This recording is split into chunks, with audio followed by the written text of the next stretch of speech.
Hi! అందరూ ఎలా ఉన్నారు? బాగున్నారా? నేనైతే చాలా చాలా బాగున్నానండి. మీరు కూడా అలాగే సంతోషంగా ఉండాలని ఆ భగవంతుడిని మనస్ఫూర్తిగా కోరుకుంటున్నాను. ముందుగా అందరికీ రక్షాబంధన్ శుభాకాంక్షలు. మీరందరూ రక్షాబంధన్‌ని బాగా జరుపుకొని ఉంటారని ఆశిస్తున్నాను. నేను రక్షాబంధన్‌ని ఎలా జరుపుకున్నానో ఈ చిన్న వీడియోలో చూపించాలనుకుంటున్నాను. ముందుగా నేను మా తమ్ముడికి రాఖీ కడుతున్నానండి.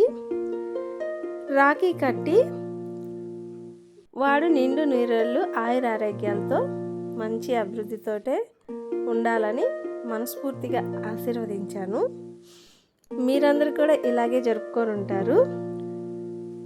ఎవరైనా సరే అన్నకి తమ్ముడికి రాఖీ కడుతున్నాము అని అంటే దాని అర్థం వాళ్ళు ఎల్లప్పుడూ సంతోషంగా ఆయురారోగ్యాలతో ఉండాలని, వాళ్ళు కోరుకున్నవన్నీ జరగాలని, వాళ్ళు మంచి విజయాలని సాధించాలని ఉద్దేశంతో ఈ రాఖీ పండుగ అనేది జరుపుకుంటాము.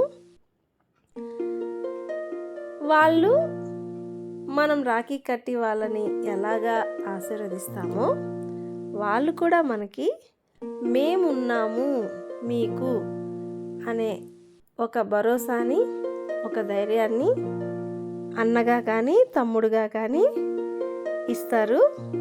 అదే ఈ రాఖీ పండుగ ఒక ముఖ్య ఉద్దేశము. అందరూ సంతోషంగా ఉండాలని కోరుకుంటూ సెలవు తీసుకుంటున్నాను. బాయ్.